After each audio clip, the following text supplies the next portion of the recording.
What cheer, y'all? Welcome back to Right at the Wire. Well, we finally reached part 4 of our Kentucky Derby elements of handicapping, and that is pace. We've talked about form, class, and speed. Now we get on to pace, and this is how the horses in the Derby will carry their speed based upon what they've done in the Derby preps. Now, we're not going to score this individually on how horses. We're not going to have any type of scoring system. We're just going to look at some different numbers, and then we'll basically rank them according to pace, or you'll be able to, I should say. There's some key parameters that we should, for those of you who haven't been through this before, that it's important to understand. First thing is FPS. That's feet per second. That's the number of feet traveled at each pace call. Basically, what you do is you take the number of furlongs in the pace call. For instance, the first one in a route is 4 furlongs. So you would take that distance of 2,640 feet and divide it by the time. That gives you the feet per second. Then you take away beaten lengths. In other words, how many lengths the horse was behind. They each amount to a fifth of a second. So you do the math that way, and that gives you the raw feet per second per call for each horse. If a horse is on the lead, real simple. You don't have to subtract beaten lengths. You just take the raw times. That's all. The next thing is, the really important thing is early pace, sustained pace, and average pace. Early pace is the second pace call in a route race. So that's the 6 furlong pace call. Sustained pace is you take the early pace, that's the second pace call, add it to the third fraction, that's the last pace call, or the final time, third fraction, and you divide that by 2. So basically you average the 2 to come up with a sustained pace. And that's a measure of how a horse finishes a race and carries his pace onward. Average pace, pretty self-explanatory. It's the average, if you ran the same way all the way around the track, that's what you come up with. It's basically the early pace plus the sustained pace divided by 2. And we're going to use those 3 numbers, so it's important that you get a handle on that if you don't already. Percentage energy is a very important statistic. It basically talks about how a horse manages their speed, in particular, halfway through the race, how they have managed to that point. How much energy have they expended in relation to the total energy? Total energy, real simple. It's the early pace, which is the second pace call, divided by plus the third fraction. That's your total energy. You take that number and you put the early pace number, the second pace call, on top, divided by the total energy. That gives you the percentage energy that a horse is using at the midway point of the race, or at the second pace call, I should say. Third fraction, 3FR, is obviously the final fraction. It's the last pace call. Very important when you're getting into the Derby, and we'll talk about that as we go along. But I wanted to just list these terms, and we've got a couple others that we'll get to, but they don't require a whole lot of explanation, I don't think. But anyway, if you get these basic concepts, this is going to be very simple going through. So the first horse we'll talk about, we'll do them by post position. We got the post draws yesterday. Citizen Bull is on the rail, number 1, and he's an E, so he could very well be on the engine. It's entirely possible. We look at his 2 races. Now you look at the Santa Anita Derby at 9 furlongs. His first fraction, first pace call, was 56 feet per second. That's at the 4 furlong mark. At the 6 furlong mark, he traveled at 54.37. And as we know, he kind of wilted in the stretch and finished up with a 49.39. Generally, for horses who run on the lead, their pace fractions, feet per second, will decrease as the race goes on. So that's not unusual, but you'd like to think, particularly a horse running on the front end could carry it, have a little bit better final fraction. So didn't do terribly well. And, if you look at the R.B. Lewis, where he ran essentially the same for the first 2 calls and did a little bit better on the third fraction, but not terribly much. This is a horse who probably is going to have a problem with the 1.25 miles, I'd say. Generally, just as a rule of thumb, as we go along, any horse who runs at 1.125 miles with a third fraction of 53 feet per second or better is excellent coming into the Derby. So just to keep that in mind. If you're 52 and change, that's not bad. That'll keep you. That's acceptable. But anything over 53 is really good. Now you look here at the percentage energy, 52.39. That's on the high end. You obviously want to be right around 50%. For early runners, they tend to run a little higher. So 52.39 isn't that bad. But the next section I want to talk about, this is called the final fraction theory. And basically what it amounts to is you want horses going into the Derby who on a 1.125 mile race ran their last 3/8 in under 38 seconds. That's a benchmark. So you can see here, Citizen Bull ran his final 3/8 in 40 seconds. Not good. And you also want the last eighth, that's the final furlong of the race, to be 13 seconds or better.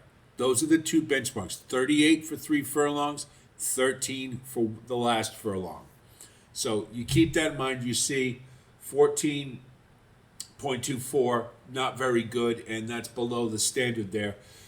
So then we take our early pace, which is the second pace called 54.37. You add that to the third fraction of 49.39. Add those two, divide them, you get 51.88. And then your average pace is taking the EP and SP, add them, divide by 2, and that gives you the 53.13. Those numbers are not terribly competitive.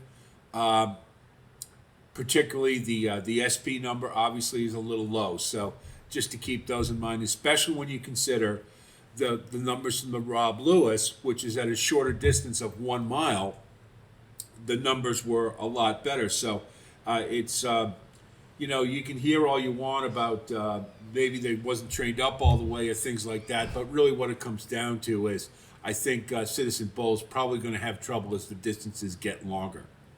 So I took a little extra time on Citizen Bull just to kind of give you a primer on how these pace fractions work, and we'll move faster as we go along. Neoqu ran in the Florida Derby. You see first fraction 55.79 is about average for an early runner.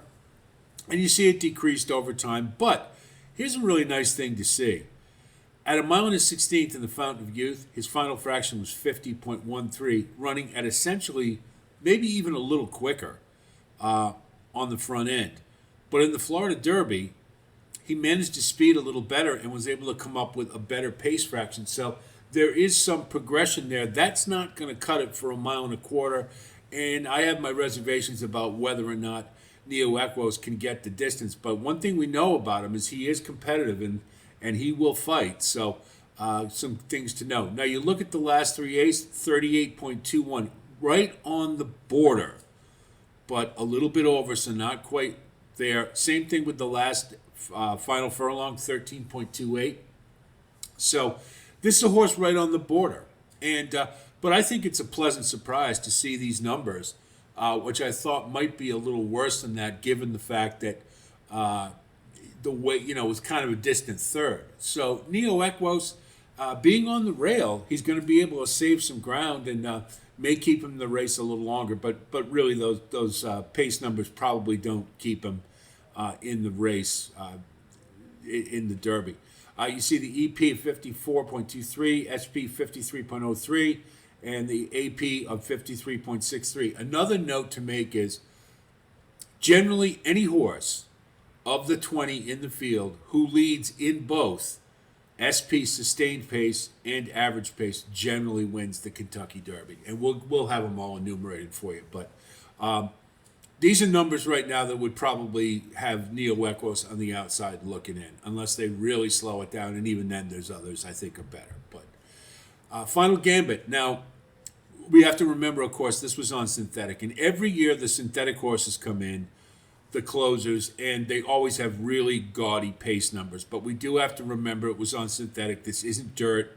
However, we can couch that by saying Final Gambit seems to be training very well on dirt, and he is bred for it. But I don't consider these numbers to be ones he would necessarily replicate on dirt.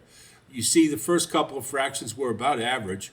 That kind of keeps it like 49, 112, 113, something like that. But look at that last fraction of 55.14. He was screaming down the stretch. to win that race. The percentage energy is 49. That's very average. It's very low usually for a closer, or lower than average. And 49 is about what you'd expect from a horse who's coming from off the pace. You see the last 3/8 based upon that final big fraction is 35.91, right in line. And that last eighth, the last furlong, 11.84. That's higher than anybody who's running in the Derby.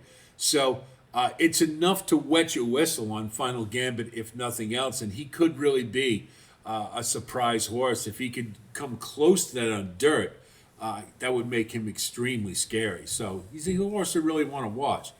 Now you look at Rodriguez, and we know the first 2 races in California, he wasn't really able to run his race, and a lot of that had to do with how Bob Baffert was managing the races. But once he got to the Wood Memorial and on the lead, you see, interestingly enough, the first and second fractions are about the same for all his races.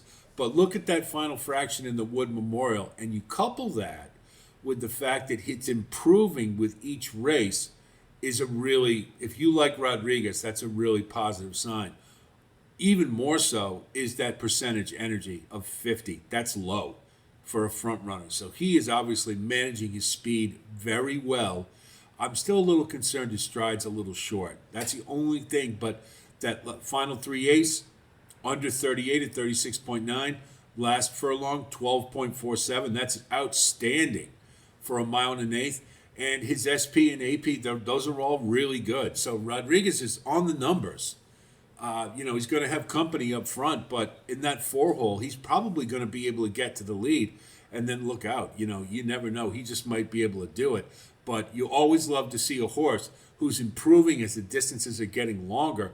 And I'll tell you, that final fraction is really impressive for a front runner. 50 over 53, as I mentioned, what you want to see.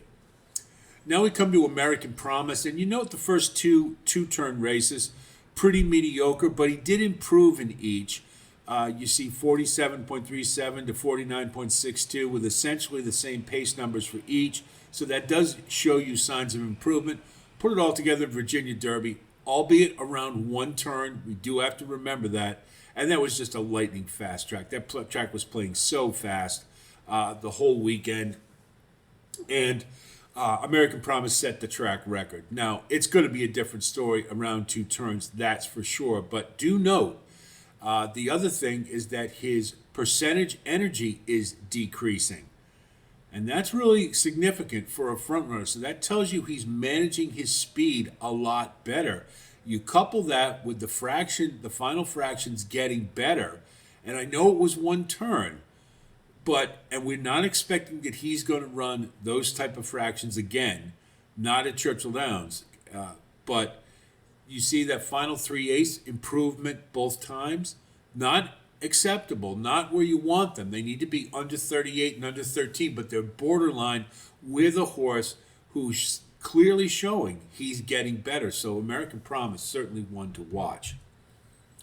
Journalism, the Derby favorite.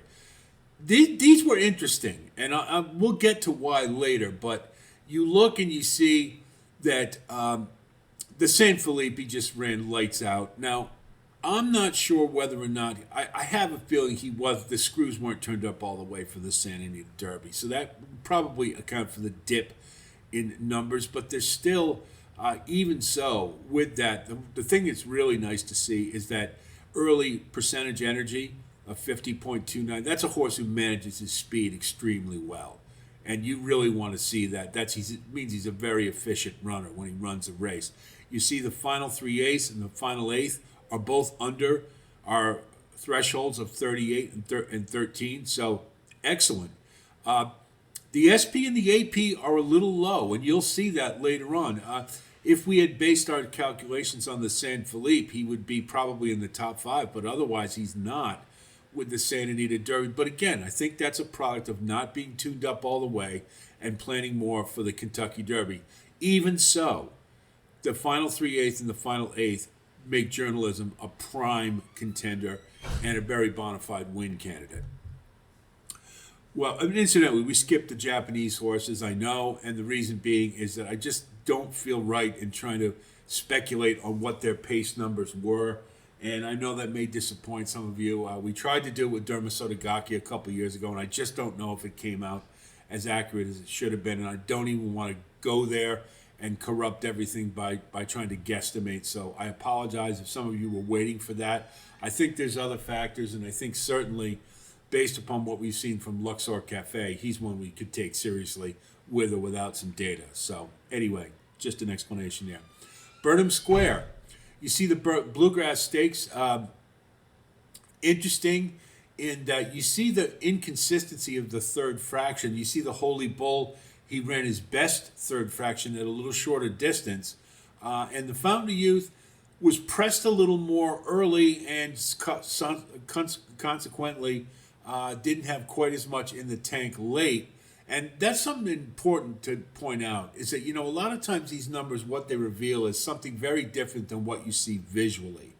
And I think that's a great example of it with Burnham Square, because by all accounts in the Fountain of Youth, it looked like he was finally getting into stride and getting it going late. And what you can see is he actually made a big move in the second pace call, and then he just kind of flattened out in the stretch.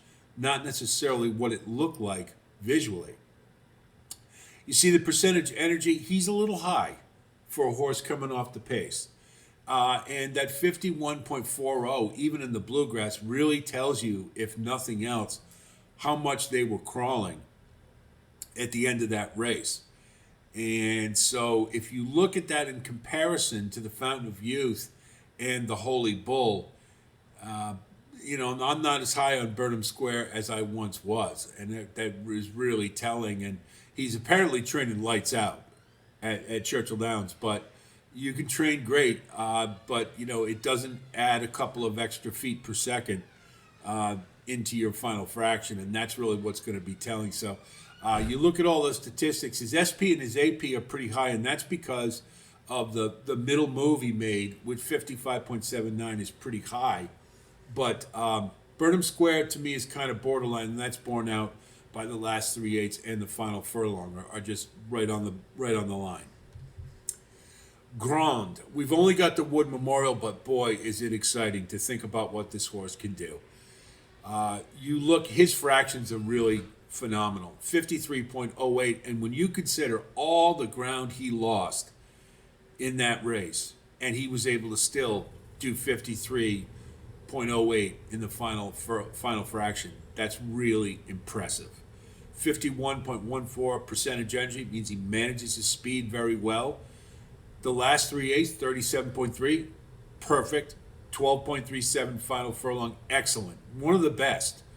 So you take that, all of this together, and I know it's only one race and it's early, but I'll tell you, if Grond can build off of that, he is going to be extremely dangerous in the Derby. And those of us who liked him before, you got to really like him after seeing these pace numbers. Flying Mohawk, again, Jeff Ruby Stakes, all we have, and it was synthetic. And you see pretty one-paced, 53.81, 53.27, 53.57. Now, again, the synthetic numbers for the last fraction tend to be a little higher, but you do see he manages his speed pretty well, right about 50%, and that's no surprise with a horse who ran a pretty one-paced race. You see the final 3/8 and the final furlong are both excellent, but they were on synthetic. Can he do it on dirt? Remains to be seen. But, I mean, excuse me. I mean, in comparison to Final Gambit, these numbers aren't as good. And maybe that's the indication, because this is a horse who sort of just kind of kept running around the track. And I think if he sort of ran this type of race, he'd probably be on the short end in the Derby. So I wasn't very encouraged with Flying Mohawk, and I'm still really not. I think other factors like class and form have sort of borne that out. But they're not bad numbers, but I just don't expect he'll replicate them on dirt. East Avenue, good race, bad race, right? Well, you look at the Risen Star and you see really fell off a cliff. That final fraction of 47.09, not very good. But here's the thing that's really telling. And if you were high on East Avenue, I don't think you will be after this. And I wasn't, and I'm really not now. Look at those first and second fractions, which were a little quicker than the Risen Star, but look at that third fraction. It really isn't much better than the Risen Star. And I'll tell you, a third fraction below 50 going into the Derby, this horse is going to be well up the track. Now, you can see he managed his speed better.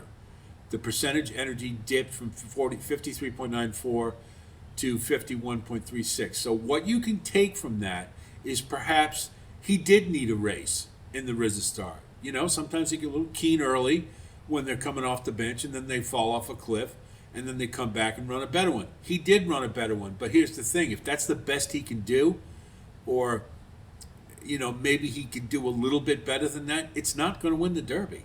And you look at that final 3/8, 39.62, not good. Not going to make it, and the final furlong is over our 13 threshold.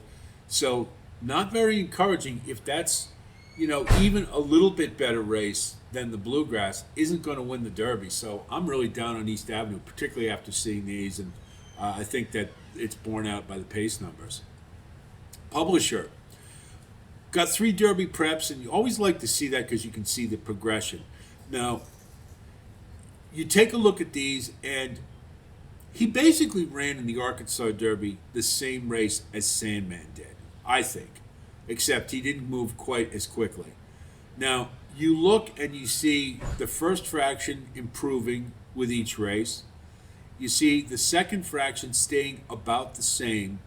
But what's a little troubling is the Arkansas Derby, I mean, visually, if you watch it, he looks like he's closing like a freight train, but only with a 51.41 late fraction. Not good. Not going to cut it in the Derby. The Rebel Stakes would be a more competitive pace line. So you don't lose all hope. I mean, maybe he could rally a little bit, or maybe he can get it going a little better. But that's not a good number. And I think it underscores the fact that the Arkansas races really weren't very good this year. You see that last 3/8, 38.51 out of range, 13.22 for the final furlong. Close, but not quite there.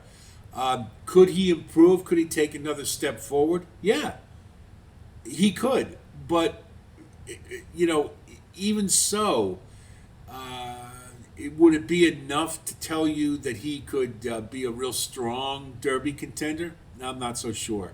I think bottom of the exotics is probably the limit based upon these pace numbers. Tisttastic, another Steve Asmussen, the Louisiana Derby. Now, this is a very interesting running line.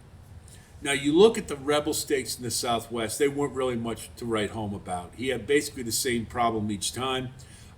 He actually has the running lines of a front runner because he was quick early and got slowly slower as he went along, and you see those 2 final fractions.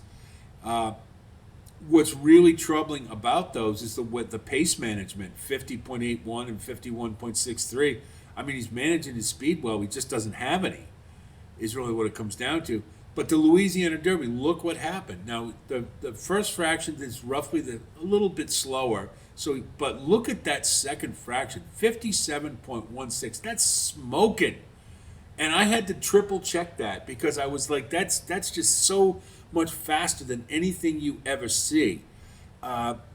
He picked up an entire second between the first and second pace call. That's how fast he was going. But you see that he flattened out in the stretch, although visually it looked like he was driving. He was really kind of flattening out, 51.95. Now, that's clearly an improvement, but also look at that percentage energy. He expended a lot more energy early. So what that would tell you is that going into the Derby is that he might make one of those middle moves and come, at the top of the stretch, be looking like gangbusters, and he's going to blow the field away, and then he's just going to flatten right out.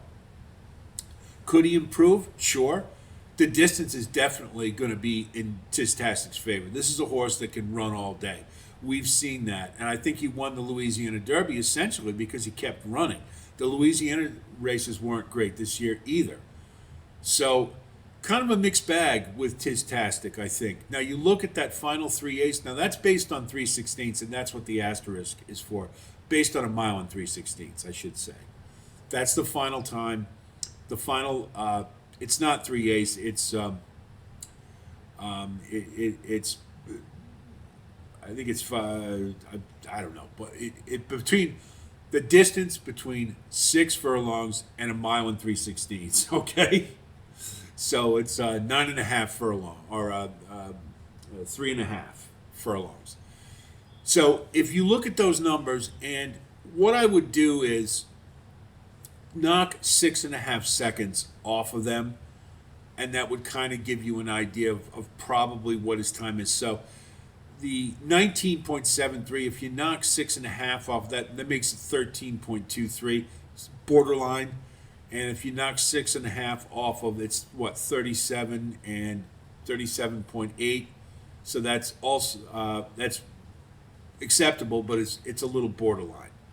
So, and I've rated him accordingly when we get to the rankings. The big thing is because he had that huge middle move, his SP and his AP are kind of out of whack. You normally don't see him quite so high, particularly that average pace of 55.92. But it makes perfect sense if you average the second and the third call. That's what you come up with. So it's very, very high. Is it indicative of a winning Derby effort? I'm not so sure.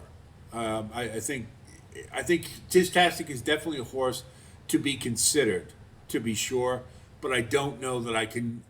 Often, when you consider the Rebel and the Southwest Stakes on top of the Louisiana Derby, he may even be poised for a regression because that was such a massive improvement over what he did. Something to think about. Render Judgement. There's really nothing here to tell you that this horse is going to be anything more than what he is. He's just a cut below. He's not good enough.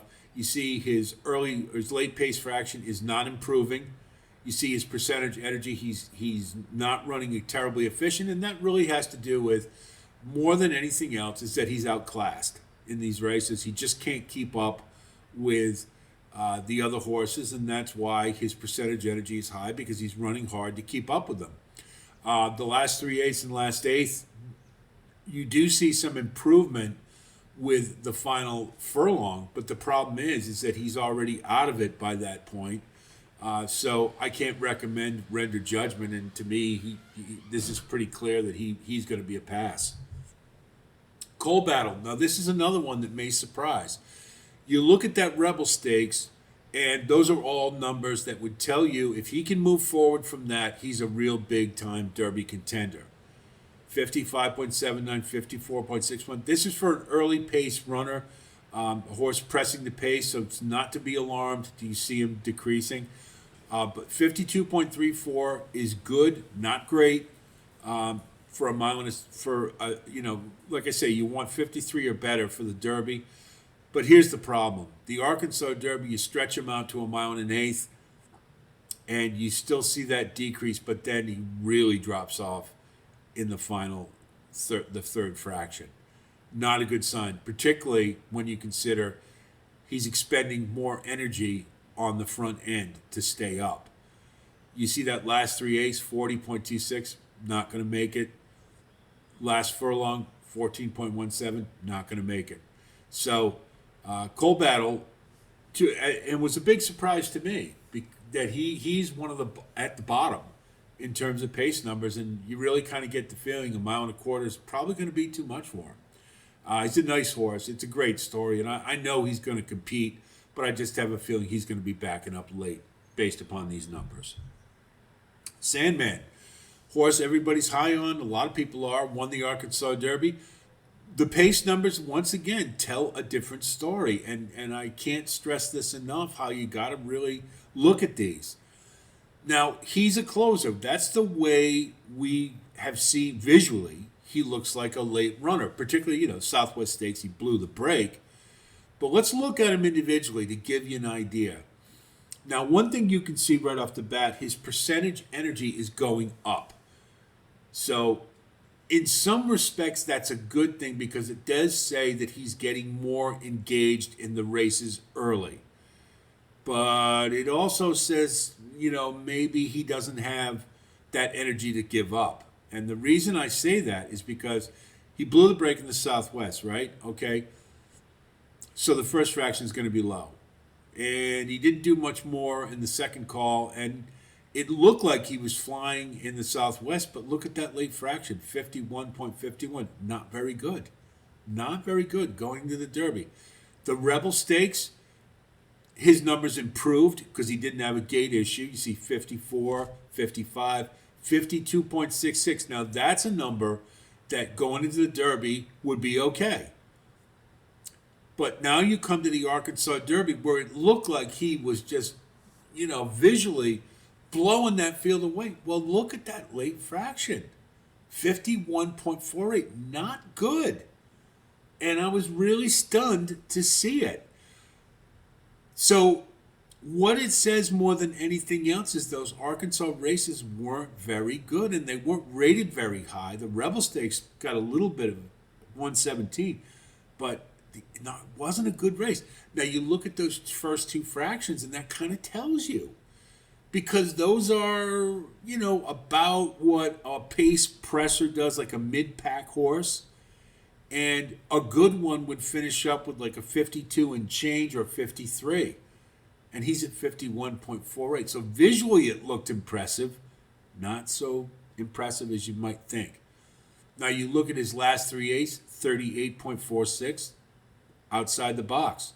But the last eighth is under 13, so there's some hope here. I mean, he's borderline, is what I'm trying to say. He's not as big a win candidate based upon his pace numbers as you might think.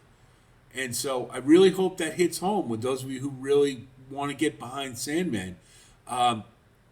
It's more a product, I think, of the Arkansas fields being not the greatest of qualities. He ran a 123 class rating for the Arkansas Derby, and look at that final fraction, not very impressive. If you didn't know he ran a 123, you'd be like, oh, where'd this horse finish? About fifth?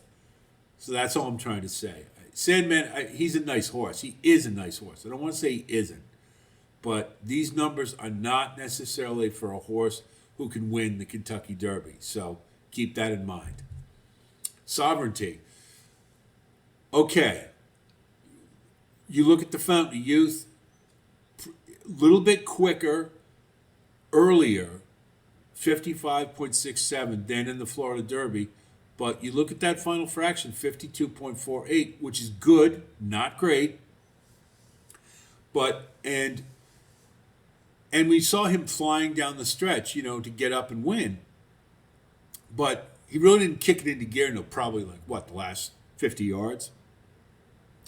So you see the Florida Derby, while visually we were kind of thinking, well, he's probably not tuned up all the way going into the Derby. Well, the pace numbers tell otherwise. What they do say is he wasn't as engaged as he was in the Fountain of Youth, but look at that final fraction, 53.48. Exactly what you want to see going into the Derby. Look at his percentage energy. He expended less early, so he has more late. Now, it's the Derby. We know this, right? And we know that it is sometimes tough for closers, but these pace numbers indicate a horse who should be right there. And he's, everything looks good. Now, you look at the last 3 eighths, 37.02, under our 38 threshold. The last furlong, 12.43. That's one of the best. So if you're a fan of Sovereignty, you should be very excited. And always important to note, the pace numbers are getting better as the distances are getting longer. This horse is going to love a 1.25 miles. And I think this validates if anybody who thinks Sovereignty is a win candidate, because I think he is. Chunk of Gold. This has been a great story. Now, it's interesting for a couple of things. You see the Risen Star, we all know he kind of came flying up for second unexpectedly. And if you looked at that race, you'd go, kind of weird, because it seemed like he was coming from behind when, in fact, he really wasn't. And I remember noting that. He wasn't a closer. He made his move on the backstretch, actually. excuse me, about mid-pack. And you see 50.83, not going to cut it. And he got second. And that kind of tells you how bad the Louisiana races were. Now, fast forward to the Louisiana Derby. Now, that's at a mile and 3/16. There's some encouragement here. You see a 51.08 at a longer distance. So that's important. And you also see the percentage energy reducing. So he's running a little more efficiently. The problem is it's still not even close to what's necessary to be competitive in the Derby. 51.08 won't do it. Now, again, we take the last 3/8 and the last 1/8, and to be fair, we knock off 6.5 seconds off the final furlong, and it gives you 13.58. That's still not acceptable. It's not within our threshold. It's borderline, probably more outside the box than approaching it. We do the same thing with the final 3/8. You take 6.5, and that's still 38.72. That's still a little bit outside the box. So, as much as I love Chunk of Gold and I'm excited, it's a great story and everything. In the 19 hole in particular, he's got a lot of things working against him in the Derby, and these pace numbers certainly don't provide a lot of hope for those of you who like him. So finally, we come to Owen Almighty, and I don't think it's going to be any surprise what we see here. The Tampa Derby, basically, I heard somebody say he had a police escort around the track, and that's pretty borne out by the numbers. 54.82 and 54.14 are very slow for a horse on the lead. And you see his actual final fraction got faster at 55.44, which is a really outstanding final fraction. So he didn't do any running at all. And you look at the percentage energy, didn't expend a lot of energy either. Moved to the bluegrass. Now you're in a mile and 1/8, and now he's got competition up on the front end. He had to work harder, 55.62, and look what happens. His second fraction drops off to 53.86, and then he falls off a cliff at 49.35. And you see 52.18. That's a horse working hard to stay up at 2 turns.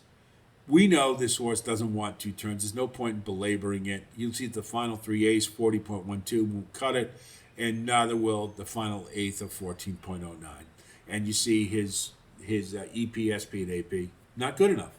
He just shouldn't be in the race, and I'll say that till the cows come home. Hopefully, Flying Dutchman Racing will hear it and understand. I'm sure Brian Lynch is still trying to get them to act accordingly. But anyway, no surprise. Owen Almighty, no chance.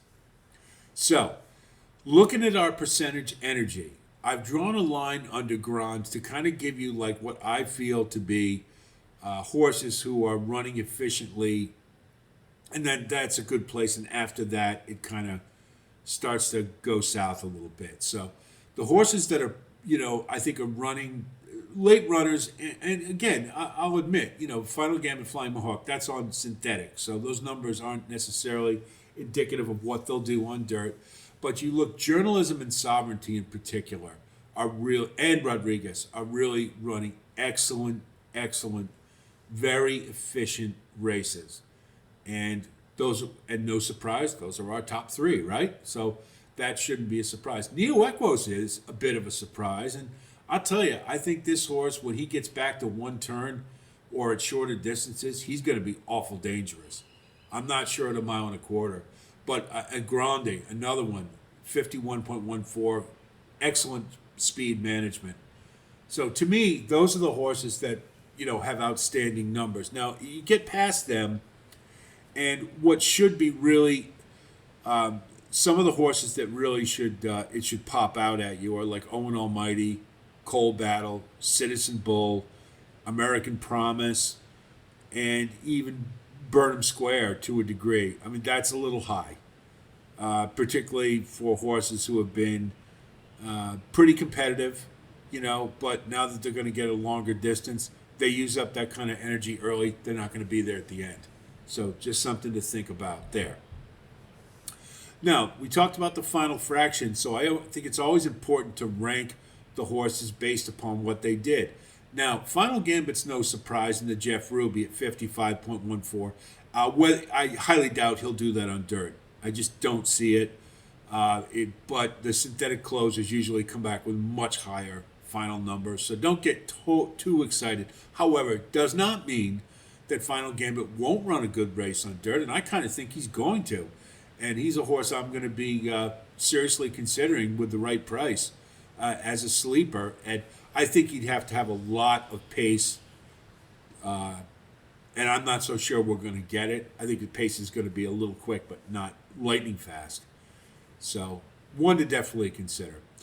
I think one of the most impressive pace lines was that of Rodriguez. For a front runner to run a 53.66 is extremely impressive at 1.125 miles. And you see the steady improvement with each race. I've liked this horse all along. I always thought he was better than Barnes. And he is a better horse at 2 turns.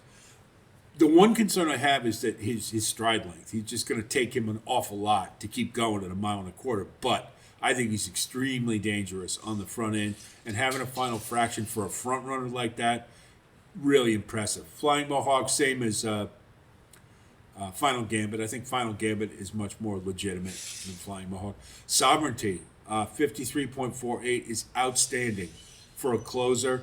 And again, he's got exactly the right template for a horse going into the Derby. Watch out for Sovereignty. Grond, another one. You couple the visual with that race, losing all the ground he did, and yet was still able to get a 53 in the final fraction. I mean, if he could get a decent trip in the Derby, he could be extremely dangerous. Look out for Grond.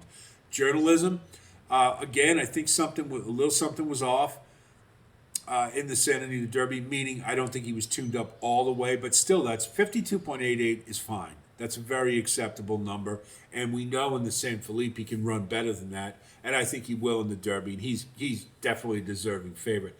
One note, one of our commenters, one of you guys mentioned something about the inflation of the California numbers, and they are usually higher than those anywhere else, and the reason being is that the surface is very firm, so they tend to run faster times.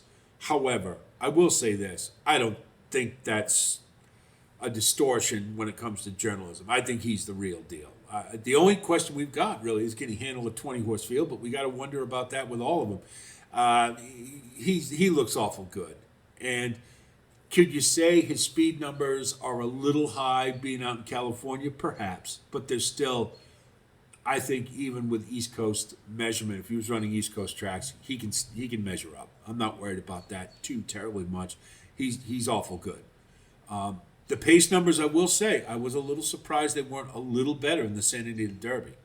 I will say that, but I think he's the real deal. I just do.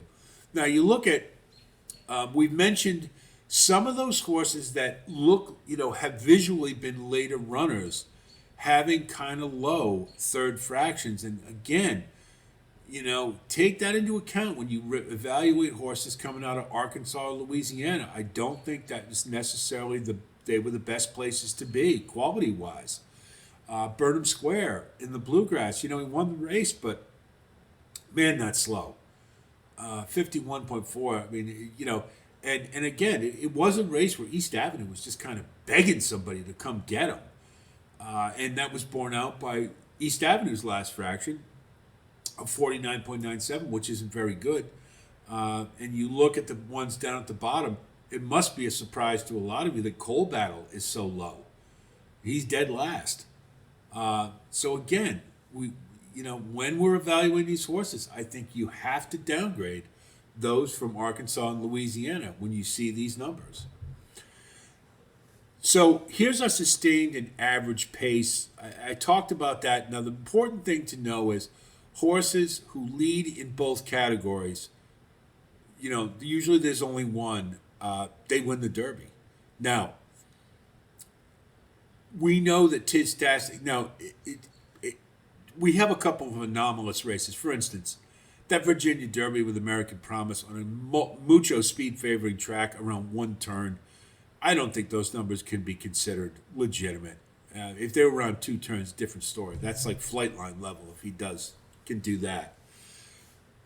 But Tistastics emanate more from that big middle move, and it was a huge move. I just don't know if it'd be enough to win the Derby, but I kind of upgrade him a little bit to know that he actually could do that. I thought he was pretty one-paced. So Tisttastic is right up at the top. That's what those highlights are. Rodriguez, again, I mean, for a front runner to do that is incredibly impressive, and Grond right behind him. Now, since they both came from the Wood Memorial, maybe we want to reconsider or reevaluate the Wood Memorial to make sure about the validity of those numbers, but they're still pretty impressive. But to give you an idea of how these numbers sometimes can be illusory, look at Burnham Square or Sandman. You know, those are pretty good most years, but their final fractions, they're not. It's just the fact that they ran pretty well in that second pace call.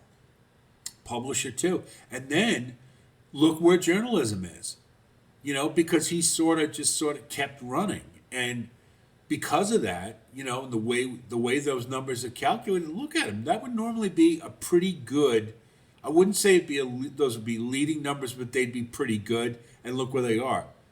You know, he's towards the bottom.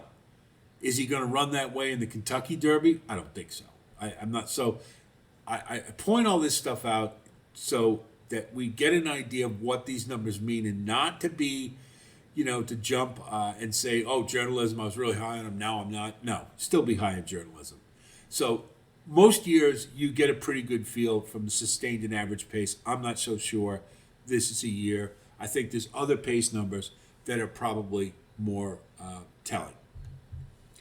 So the final 3/8 and the final 1/8, I've rated those again. And you see Grond, journalism, sovereignty, and Rodriguez. You know, those are the four that I think really got to watch out for.